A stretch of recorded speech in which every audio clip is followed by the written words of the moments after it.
الحمد لله رب العالمين والصلاة والسلام على أشرف الأنبياء والمرسلين نحمده ونستعينه ونستغفره ونعوذ بالله من شرور أنفسنا ومن سيئات أعمالنا من يهده الله فلا مضل له ومن يضلل فلا هادي له رب اشرح لي صدري ويسر لي أمري واحلل عقدة من لساني يفقه قولي أما بعد. Alhamdulillah, bersyukur kepada Allah Subhanahu wa taala kerana pada malam ini dapat kita bersama. Insya-Allah pada malam ini kita akan sambung perbincangan kitab Mishkat Al-Masabih pada hadis yang ke-21.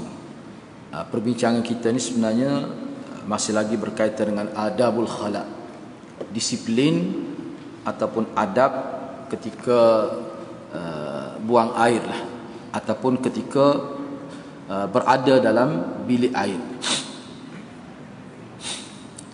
Ana Abdullah ibn Sarjis anna Nabiyullah sallallahu alaihi wasallam qala la yabulanna ahadukum fi juhr.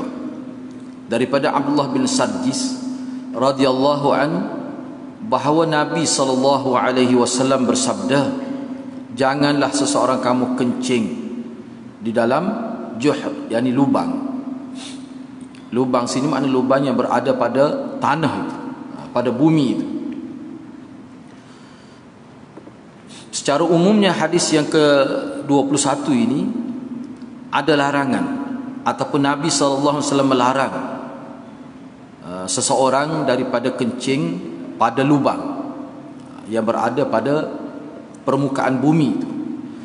Jadi antara sebab larangan kencing di dalam lubang ialah ia adalah tempat tinggal binatang melata, serangga, binatang berbisa dan seumpamanya.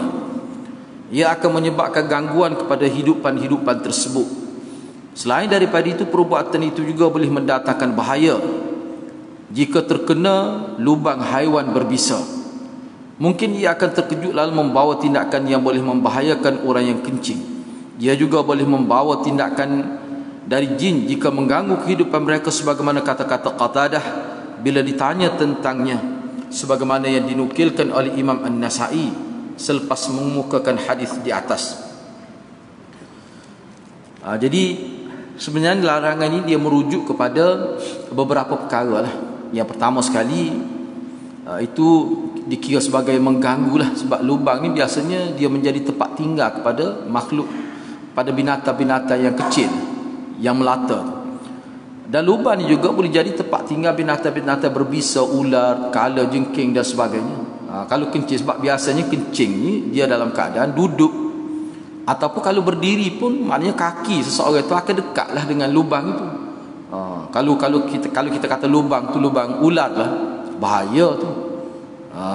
Bahaya kepada fizikal kita lah. Tu. Selain daripada itu, lubang itu disebut sebagai tempat tinggal jin juga, tempat tinggal makhluk halus jin itu. Baik, di sini dinukilkan satu kata-kata Qatadah bila ditanya tentang ni larangan Nabi kencing pada lubang ini, seperti mana yang dinukilkan oleh Imam Nasa'i. Qalu li Qatadah wa ma yukrahu min al-baw fil juhr qal yuqalu innaha masakinul jin. Qatadah ni pernah ditanya. Qatadah ni salah seorang perawi lah, salah seorang perawi pada hadis ni. Bila ditanya dia apa sebab larangan itu, mesti ada sebab kenapa Nabi sallallahu alaihi wasallam larang kencing pada lubang itu. Antara yang disebut tadi kita sebut faktor-faktor dari sudut bahaya tu. Salah satu faktor juga kerana tempat ini adalah tempat tinggal jin, seperti yang disebut oleh Qatadah bila ditanya beliau, kenapa Rasulullah larang? Dia kata kerana lubang itu adalah tempat tinggal jin. Sebelum ni kita telah jumpa hadis larangan Nabi kita menggunakan tulang dan perkaulan najis yang kering untuk beristinja. Kalau tulang itu kan sebab apa? Sebab tulang itu makanan jin. Memanglah kita tak nampak lah sebab apa? Sebab jin itu makhluk gaib. Di sini ulama buat kesimpulan bahawa Setakat maklumat yang kita tahu, bila tempat tertentu ataupun kita kata makanan tertentu dia menjadi makanan ataupun tempat tinggal makhluk yang lain, makhluk gaib, kita tidak boleh ganggu. Kita tidak boleh melakukan sesuatu yang menyakitkan mereka.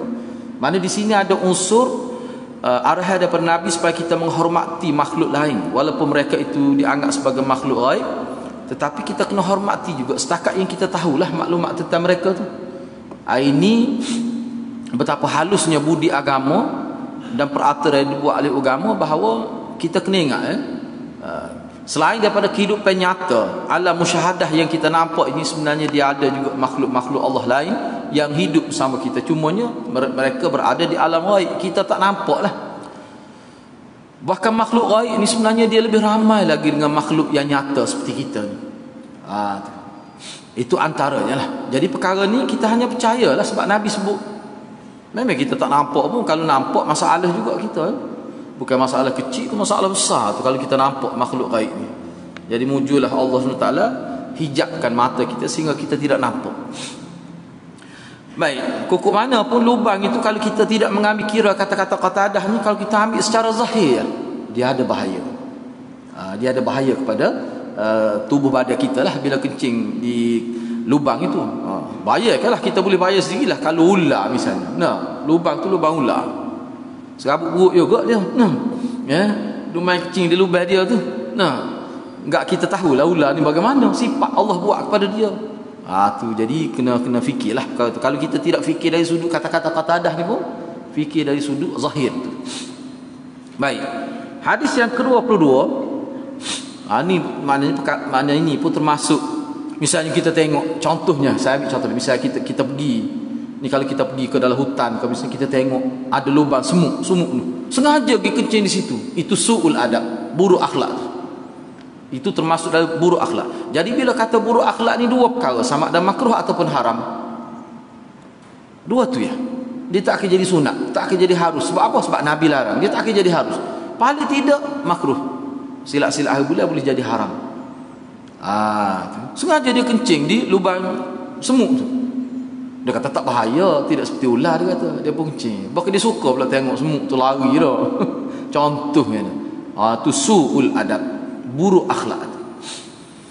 Hadis yang ke-22, an Muadz bin Jabal qala Rasulullah sallallahu alaihi wasallam, ittaqul mala'in ats-tsalatsah al-baras fil mawarid wa qari'atit tariq waz-zil. Daripada Muadz bin Jabal radhiyallahu anhu katanya, kalau berkenaan tadi boleh tengok sendirilah di bawah tu. Imam Nasa'i buat tajuk khusus, larangan kencing di dalam lubang.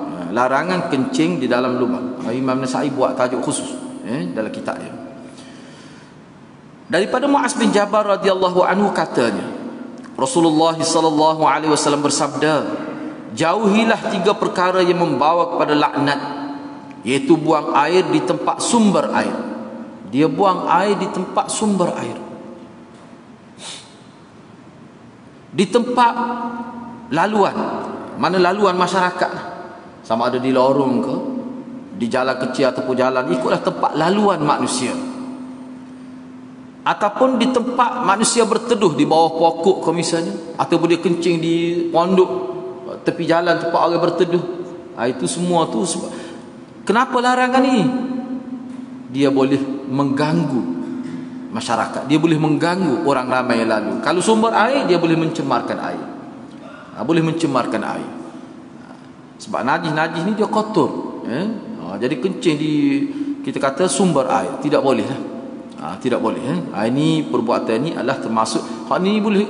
Ni sebenarnya dalam Sunan Nasa'i dulu kita bincang dah sebenarnya. Hukumnya haram. Tidak makruh, haram hukum dia. Baik. Zil. Kalau dulu, zaman dulu, pokok-pokok rendang ini, pokok yang rendang lah, itulah tempat manusia berteduh daripada cahaya matahari itu. Kalau orang musafir sangat penting lah bagi mereka pokok yang rendang ni, sebab dia boleh berehat, boleh salat di situ, boleh buka dia punya bekalan dia untuk makan. Dulu tidak ada pondok RNR, kita kata tak ada. Jadi penting bagi orang yang musafir di zaman Nabi ataupun zaman ketika manusia dalam keadaan zaman itulah, bukan zaman kita sekarang ni. Zaman kita sekarang ni hadis ni tetap berguna. Zaman kita sekarang ni mana tempat-tempat yang kira-kiranya menjadi kegunaan manusia, tak kira lah. Tiba-tiba dia kencing di situ.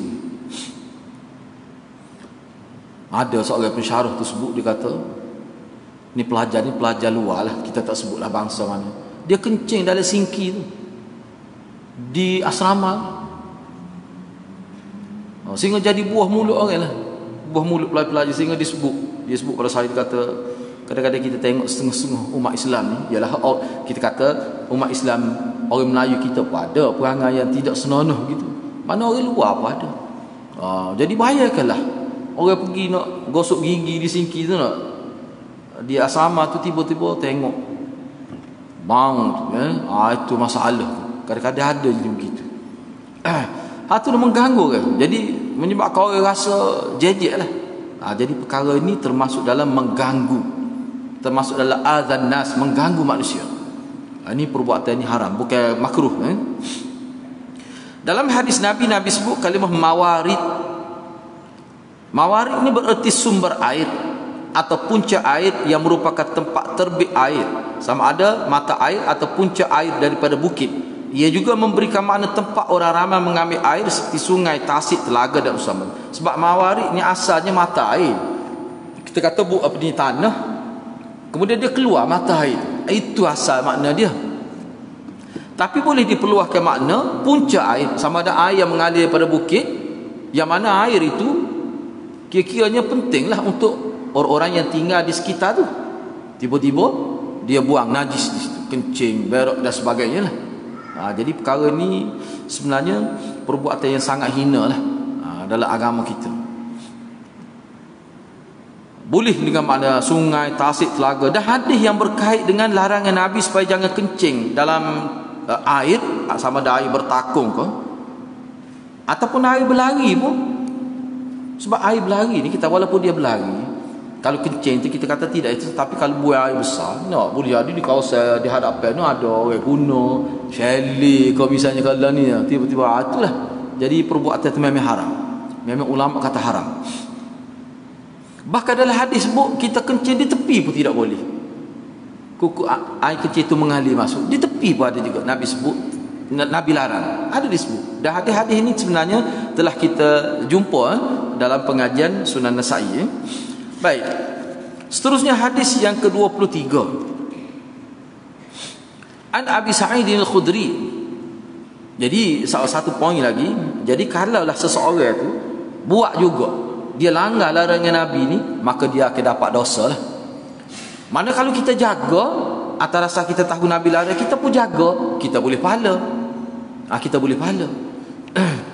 Baik, hadis yang ke-23. An Abi Sa'id al-Khudri qala sami'tu Rasulullah sallallahu alaihi wasallam yaqul la yakhruj ar-rajulan yadriban al-gha'id kashifain an 'auratihima yatahaddathan fa inna Allah azza wa jalla yamqutu ala dhalik. Daripada Abu Sa'id al-Khudri, daripada Abu Sa'id al-Khudri katanya, daripada Abu Sa'id al-Khudri radhiyallahu anhu katanya, saya mendengar Rasulullah sallallahu alaihi wasallam bersabda, janganlah dua orang lelaki keluar untuk buang air. Tiba-tiba dia bersembang-sembang pula. Duk bercakap-cakap pula dua tu dalam keadaan aurat keduanya tersingkap. Kerana Allah Azza wa Jalla murka, benci. Yamqut ini sama ada kita terjemah murka ataupun benci, boleh kedua-duanya. Allah sangat benci. Tak kira lah kalau zaman dulu kan, dalam keadaan lebih nyata lagi zaman dulu, sebab dia tidak ada bilik air, tidak ada dinding. Boleh jadi kita kata dia buang air tu di tanah lapar tu, kira-kiranya tak jauh lah, sehingga dia boleh bercakap dengar suara. Mesti akan ternampak tu dia punya aurat itu. Sebab itulah umumnya ulama kata kalau seseorang itu berada dalam bilik air pun dia tidak dibenarkan bercakap lah. Masuk telefon, duk cakap dalam telefon, dia sudah buang air. Itu tidak sunnah tu. Talih begitu tu. Dalam keadaan itu. Ataupun enggak setengah-setengah bilik air tu, dia dinding ada cuma bahagian atas dia terbuka. Dia duk buah sambil buang air tu. Ngok-ngok duk kecek dua tu dak. Itu juga termasuk dalam su'ul adab, buruk akhlak juga, tidak dibenarkan. Semua ni sebenarnya apa yang disebut di sini sebenarnya untuk jaga supaya kita ni tahu keadaan mana yang, supaya kita ni tahu bertindak dengan cara yang betul. Tepat ketika buang air ni kira-kiranya dia berkait dengan keaiban, berkait dengan aurat, berkait dengan najis. Jadi tak sesuai kita berkomunikasi, tak sesuai lah, keadaan tak sesuai. Islam nak kata tak sesuai. Tu. Misalnya kita masuk bilik air tu, baca surat khabar, bila baca WhatsApp dah. Baca WhatsApp. Kadang-kadang terpengaruh dengan cara hidup orang bukan Islam tu. Tu tak kena lah. Cara Islam ni dia lain. Ni termasuk, sebab tu dia sebut sebagai adabul khala. Ni termasuk adab. Baik, dalam riwayat Ibnu Majah ada tambahan. An Abi Sa'id al-Khudri anna Rasulullah sallallahu alaihi wasallam qala la yatanajathnan ala ghaitihima yanzuru kullu wahid minhuma ila aurati sahibih fa inna Allah azza wa jalla yamqutu ala dhalik. Ni sebenarnya sama jantina ni. Kalau laki sama laki, perempuan sama perempuan. Sebab itulah dalam fiqh, mana sama perempuan pun, misalnya dia tinggal di asrama, dia tidak boleh mendedahkan aurat ada lebih daripada sepatutnya. Misalnya perempuan sama perempuan, katakanlah dia contoh ni jangan dianggap halal benda ni. Misalnya kita kata dia tidak tutup aurat, enggak sama perempuan ataupun sama laki pakai seluar pendek, kita kata, ataupun seluar kecil, ataupun kita atas pendul lah, kita kata dah perempuan sama-sama dia pun tak boleh gitu.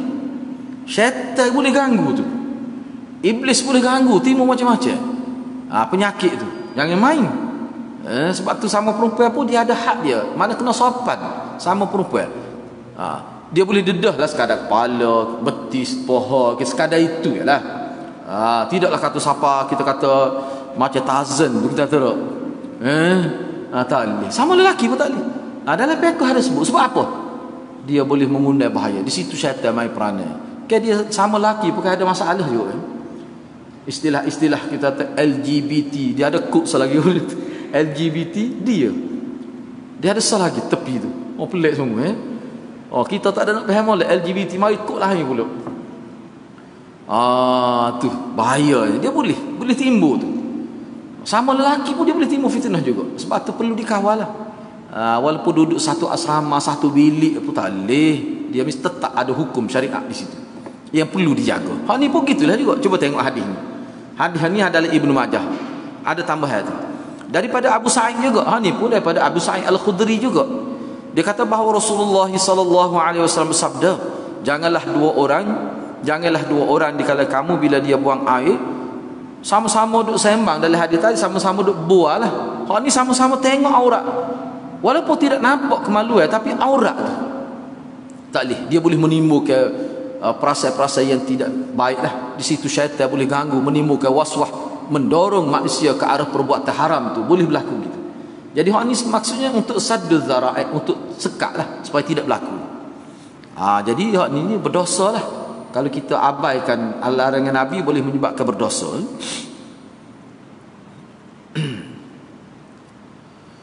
Di situ 293 tu dia ada buat situ ataupun hadis 292 hadis yang ke-23 tu pun dia ada buat sedikit nota di bawah tu. Boleh tengok sendirilah situ. Ya boleh. Sila.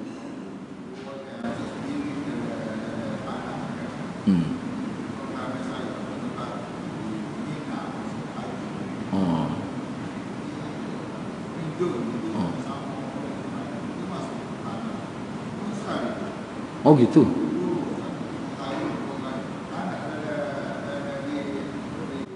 Suami isteri lah. Dalam mana lelaki perempuan masuk? Perempuan dulu.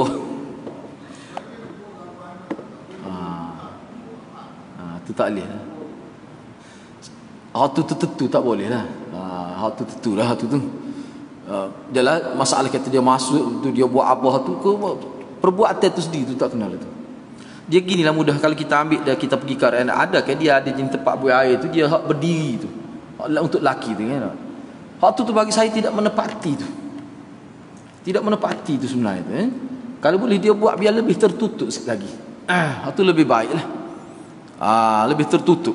Kadang-kadang kita pun jadi rasa tak selesa lah. Tapi kalau parok-parok, kalau parok-parok tak nak dia main duduk dalam tu penuh habis, lepas tu lama pula. Tu masalah. Cumanya kalau kita nak kira, nak ambil dari segi ruh yang dimaksudkan dalam hadis ni, lebih baik kalau tertutup lagi, lebih terlindung. Besarlah sikit dia punya penghadap dia tu, ataupun hijab sur tu, dinding itu, supaya nak lebih selesa lah sebenarnya. Sebab kita kata kalau kencing berdiri itu bukan pilihan pertama. Dia beginilah, kita bincang dah dalam Sunan Nasa'i sebelum ni, bahawa kencing berdiri ni asalnya tak boleh. Hukum asalnya. Sebab tu dia timbul. Bila ada juga sebut Nabi kencing berdiri, sedangkan hak asal, hak banyak hadisnya Nabi duduk. Ulama bahas, kenapa ada Nabi kencing berdiri? Walaupun ada setengah ulama kata itu untuk menunjukkan tidak haram. Ayatnya harus. Tetapi ramai ulama kata Nabi kencing sambil berdiri itu ada sebab. Sebabnya Nabi sakit lutut. Itu yang pertama. Ada setengah ulama kata kerana hadis tu dia ada latar belakang dia. Kerana sebelum tu Nabi musyawarah. Jadi lama sikit musyawarah. Nabi tertahan air kencing dia. Jadi bila Nabi nak pergi ke tempat lain tak sempat. Bahkan tempat yang Nabi kencing itu tak sesuai duduk. Tidak sesuai untuk duduk. Itulah Nabi berdiri. Jadi maknanya daripada hadis-hadis yang banyak tu, hak asalnya adalah duduk itu lebih baik. Kecuali dalam keadaan tak sesuai. Tak sesuai nak duduk. Ada ke tempat-tempat tertentu tak sesuai duduk. Misalnya kalau kita pergi tadi, saya pun pernah berlaku. Kita masuk tu penuh dah bilik air. Kata kalau tunggu ni berat juga kita ni noh. Tengok hak jenis hak dia tak dinding tu kan tu. Dia adalah sikit. Kita pun tak biasa, kita pun sebenarnya tak selesa lah. Tapi tak ada arah. Pilihan tu kita ada dah. Juga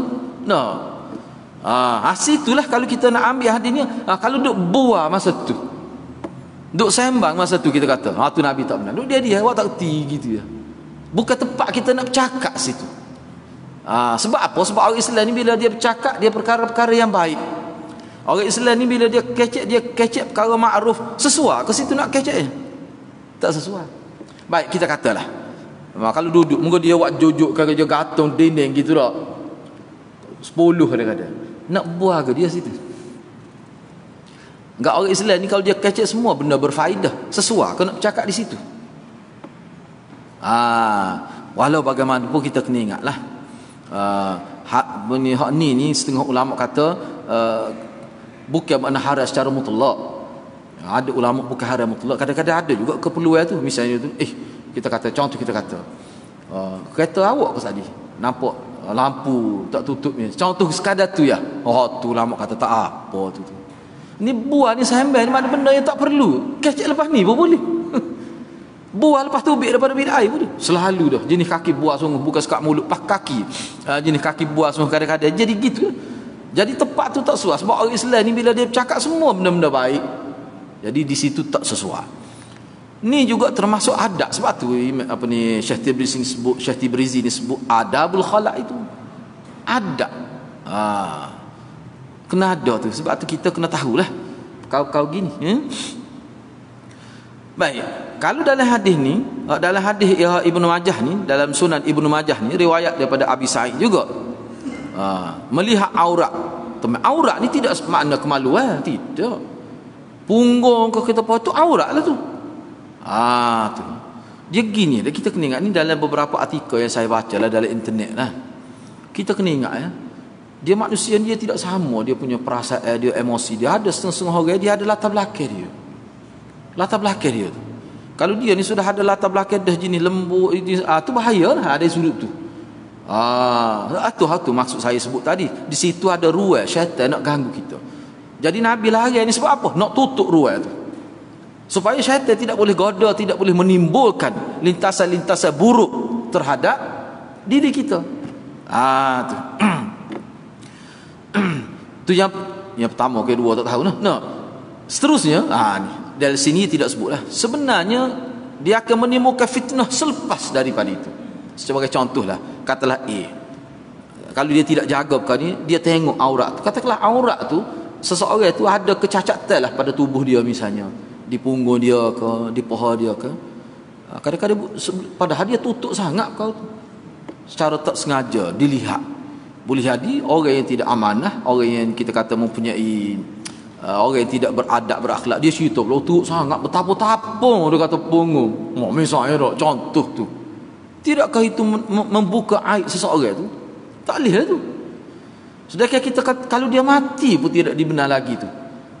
Bahkan tak perlu tengok pun tempat aurat dia, hak dia sembunyikan semasa hidup dia. Sebab tu kalau kita belajar tentang praktikal mandi jenazah ke, dia tutup di bawah kain tu, dia gosok tangan pun dia balut dengan itu, gosok gitu. Bukan kata terdedah gitu, tidak sepodogong gitu atau bokor gitu dah. Dak. Apa tu? Aurat dia. Sebab tu hak dah, kalau ulama kata hak terbaiknya kena anak dia, keluarga dia.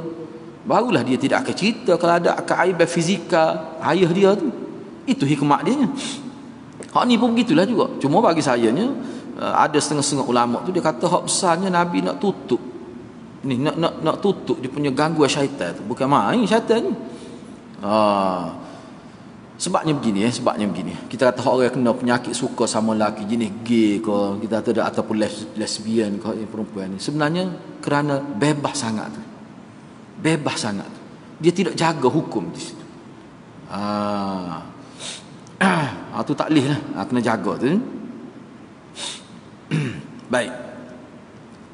Berdasarkan tambahan di dalam riwayat ini, ia menunjukkan kemurkaan Allah terhadap perbuatan tersebut jika disertai dengan melihat aurat orang lain, bukan semata-mata bercakap.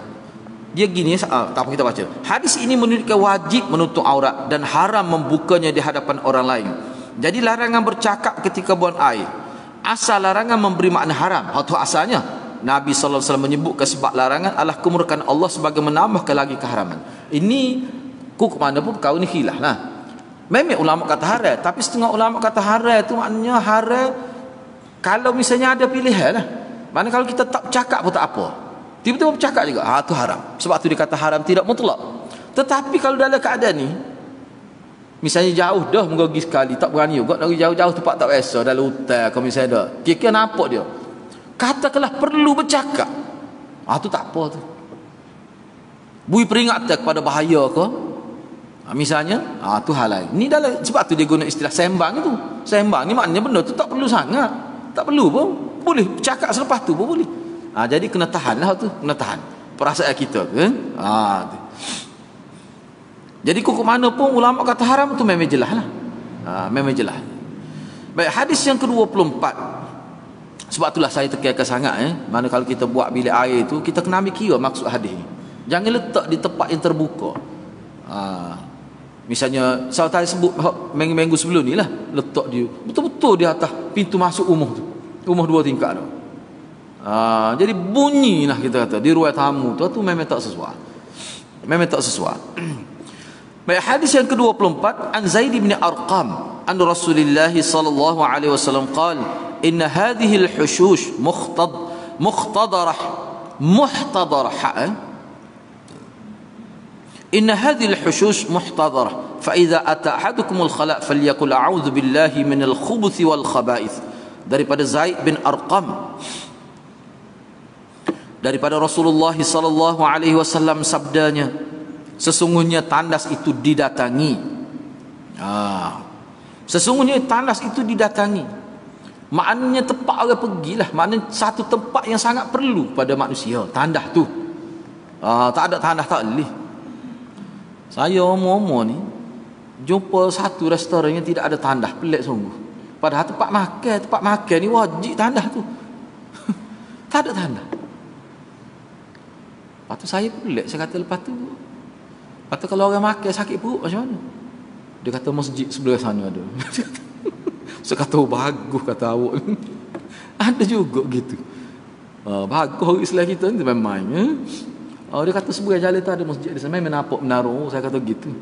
Dia tak sedia. Pelik tu. Engkau tempat makan minum dia silap-silap bulan tengah makan apa berasa dah. Tapi dia tak sedia, kata tak ada. Susah kita dekat bawa anak pula dah. Allah letah jalan lagi pula. Saya kata pada rutina, tak sama lagi lah restoran ni. Tak mesra pelanggan tu. Cari hak lain. Jadi sepatutnya itu khidmat kita. Boleh pahala dia kemudahan gitu. Tak tahulah. Jadi Nabi kata, tanah ni bila air tepat orang pergi. Keperluan manusia tu. Bila Nabi nak ayatnya ke dia? Bila seseorang kamu ingin memasukinya, maka dia kena baca doa ni lah. Allah a'udzu billahi minal khubuthi wal khaba'ith. Maknanya Nabi nak isyarat kepada kita di sini, oleh kerana tanah ni tempat tumpuan manusia juga, suatu keperluan asah juga pada manusia, maka di situlah syaitan akan mengganggu juga kita. Syaitan akan ada situ. Gak sesuai tempat tu tempat buang najis. Syaitan ni kotor sifat dia. Maka wajar, mesti kita kata bila nak masuk tu, a'udzubillah, aku berlindung kepada Allah daripada khubus dan khaba'ith. Macam-macam lah terjemahan khubus dan khaba'ith ni pun dalam Sunan Nasa'i bincang dah. Ada kata syaitan jatuh, syaitan terima. Sini dia terjemah, sini terjemah ni daripada syaitan dan jin. Macam-macam ulama terjemah. Tak apalah, kukuk mana pun dia semua tu merujuk pada perkara yang negatif. Semua merujuk pada perkara negatif. Baik, hadis ini menunjukkan bahawa tandas atau tempat yang dijadikan sebagai tempat buang air didatangi oleh jin dan syaitan. Mereka sentiasa ingin mengganggu dan menggoda manusia supaya melakukan sesuatu yang tidak elok. Ini kerana ia merupakan tempat yang disingkapkan aurat serta dilarang dari mengingati Allah. Kerana itu mereka mampu melakukan sesuatu yang tidak mampu dilakukan di tempat lain. Makna doa yang terdapat dalam hadis telah dibincangkan dalam hadis keempat bab ini. Baik, dalam kitab lain ada ulama sebut. Ini pengalaman ulama kita. Sini tidak sebutlah. Antara sebab dilarang sebab ada setengah-setengah manusia mana aurat dia sendiri tu boleh merangsang seks. Ada disebut gitu. Misalnya dia tengok kemaluan dia sendiri. Di situ gangguan lah tu. Gangguan lah tu, apa yang gangguan? Yalah, kalau saya nak sebut bukan ada perkara ni, perkara yang agak terlalu hina lah. Kita kata dia rangsang seks menggunakan tangan misalnya. Ni minta maaf lah saya sebut, dalam kitab ada sebut. Dia boleh berlaku di situ lah. Dia tak berlaku di Campur Pak tu. Dia berlaku di situ. Sebab tu maknanya kita kata auzubillah minal khubuthi wal khaba'ith ni salah satunya nak elak daripada berlaku benda-benda gitulah. Jangan main Pak Nabi boleh sebut ni, kalau tidak melalui wahyu, siapa begitu sekali Nabi sebut, ada tu bahaya tu situ.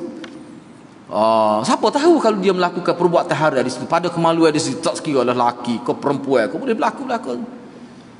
Mana kalau dia tidak minta doa, minta berlindung pada Allah, di situ syaitan berganggu, dia boleh berlaku perbuatan itu. Orang tak tahu. Lepas tu tubik-tubik jadi tu email pula main. Wangannya huduh lek. Na'udzubillahi min dzalik. Tu. Saya bila baca tu kita tengok betul juga ulama sebut ni. Kalau nak berlaku mesti itulah, sebab itulah dalam bilik air ni banyak hukum dia. Sebab dalam bilik air pun situlah tempat nak berlakunya. Tempat yang kira-kira mudah berlaku, besar kemungkinan berlaku, situlah. Dia panggil istimta' bil yad, itu dalam istilah dia. Bersedak-sedak dengan menggunakan tangan itu. Ataupun apa saja. Kalau perempuan dia ada, lah ni dia ada ala khusus pula untuk merangsang untuk inzal, untuk mengeluarkan mani. Maknanya kalau kita tengok, kita perhati hadis-hadis Nabi, mana jauh dia pergi tu. Sebab dia ada kesan yang sangat buruk amalan ini. Semua tu sebenarnya ada peranan syaitan belaka tu. Di situ tu. Tu besar hadis-hadis. Jadi makna hadis ni, bila kata hadis ni, gitulah sifat dia. Dia membimbing manusia. Jadi maknanya, sebab tu saya sebut tadi, ni termasuk sadduz zara'i. Nak sekat supaya tidak jadi benda tu. Jaga nak Nabi bila sapa duduk turun punggung baru akak kain. Tu. Kalau setara tu jaga, insya-Allah tidak akan berlaku perkara-perkara tadi. Tidak akan berlaku perkara tadi kalau jaga sampai situ. Baik, seterusnya hadis yang ke-25. An Ali bin Abi Talib radhiyallahu anhu anna Rasulullah sallallahu alaihi wasallam qala satru ma baina a'yunil jin wa aurati bani adam idza dakhala ahaduhumul khala an yaqul bismillah. Daripada Ali bin Abi Talib radhiyallahu anhu bahawa Rasulullah sallallahu alaihi wasallam bersabda, satru ni makna tirai, hijab, penutup. Itu makna satru.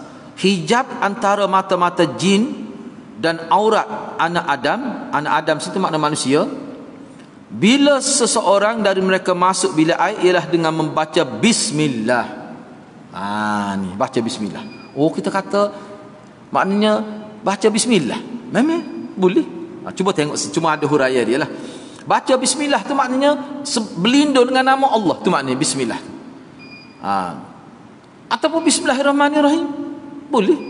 Mana orang yang baca bismillah itu dia akan dijaga oleh Allah. Dan dia sendiri pun tidak terdorong, tidak terlintah Tuhan jaga untuk buat perkara buruk semasa dia buang air itu. Enggak kita kata perkara buruk ketika buang air tepat dalam bilik. Tadi saya sebut tadilah. Merangsang seks kita kata. Perempuan pun boleh berlaku. Lelaki pun boleh berlaku. Baik. Zahir hadis ni, saya ambil sikit lagi. Zahir hadis ni bercanggah dengan hadis Zaid bin Al-Arqam sebelum ini dan hadis Anas dalam fasa pertama yang kita bincang sebelum ini yang menyebutkan doa memohon perlindungan daripada gangguan jin dan syaitan. Tiba-tiba sini sebut bismillah. Bukan Allahumma inni a'udzubika ataupun a'udzubillah minal khubuthi wal khaba'ith. Hadis ni. Ni tiba-tiba sebut bismillah. Gimana tu? Nampak tu bercanggah tu. Cuba kita tengok. Zahirnya nampak bercanggah lah. Tetapi namun begitu ia tetap tidak mendatangkan pertentangan. Sebenarnya tidak bercanggah pun, kerana tidak menjadi larangan untuk memilih antara kedua-dua tersebut. Bismillah ni pun hakikatnya doa juga tu. Apa sebut nama Tuhan tu? Supaya ingat Tuhan. Sebab situ pun boleh berlaku maksiat juga masa buang air tu. Situ pun boleh ganggu syaitan juga. Sebab bismillah ni kata-kata yang dia bersifat dua hala, serampan dua mata, memperingatkan kita kepada Allah supaya jangan buat maksiat ketika bersendirian. Yang kedua, dia boleh menghalau syaitan juga. Syaitan takut bila sebut nama Tuhan ni, nama Allah ni. Tu. Jadi maknanya boleh pilih lah. Bahkan terdapat riwayat yang menunjukkan had boleh dihimpunkan kedua-dua. Boleh kita kata bismillahirrahmanirrahim, Allahumma inni a'udzubika minal khubuthi wal khaba'ith. Boleh himpun kedua-duanya. Supaya doa nak makan lah, sebelum doa nak makan baca bismillah. Ada juga sebut bismillah saja pun tak apa dah. Misalnya ni hadis ni, hadis 297. Hadisnya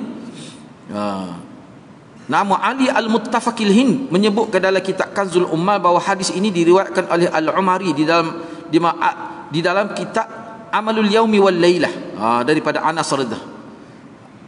Mana matanya ni? Idza dakhaltumul ghaid faqulu bismillahi a'udzu billahi minal khubuthi wal khaba'ith. Bila mana kamu masuk bilik air, maka bacalah dengan nama Allah.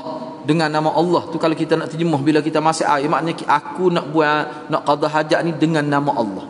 Maknanya kalau kita dia gini, sebab bismillah tu dia panggil hajat asli, dia ada tempat takluk dia. Kalau saya nak menulis, saya baca bismillah, maknanya aktubu bismillah. Kalau kita nak berjalan, amshi bismillah, saya akan berjalan dengan bismillah. Kalau kita nak tidur, anumu bismillah, aku akan tidur dengan nama Allah. Apa saja kita nak buat, kita boleh kait dengan bismillah. Jadi bismillah tu dia mengumumkan tempat takluk dia. Apa saja kita nak buat, kita boleh baca, dia sesuai. Sebab hakikat sebenarnya bismillah tu dia dalam bahasa Arab ni, bismillah ni asal dia tidak boleh berada di awal kalimah, di awal ayat. Dia penyambung ayat, dia kena duduk tengah, dia partika tu, haraf tu. Misalnya kata azhabu ataupun asumu bismillah, saya akan puasa ni dengan nama Allah. Dia kena ada perkataan lain sebelum tu, fa'il ataupun syibih fa'il. Kalau dia syibih fa'il tu tidak kena pergi ngaji bahasa Arab, payah nak sebut sini pun itu juga. Nak gitu maksud dia nya. Gitu. Bismillah. Sebab tu bismillah dia sesuai untuk semua perbuatan kita. Nak bersama isteri pun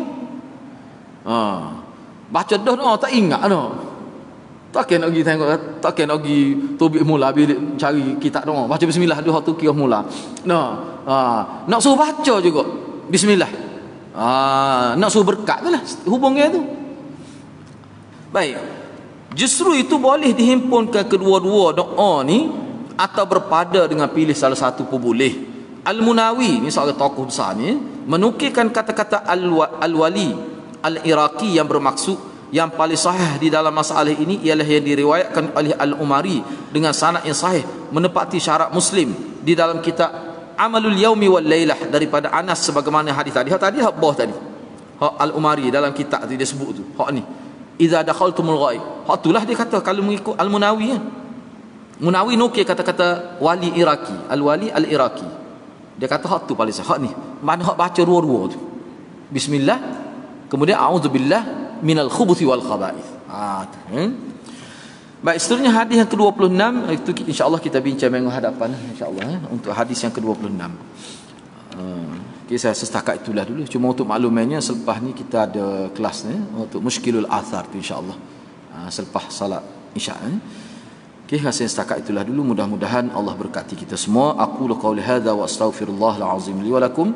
Wassalamualaikum warahmatullahi wabarakatuh.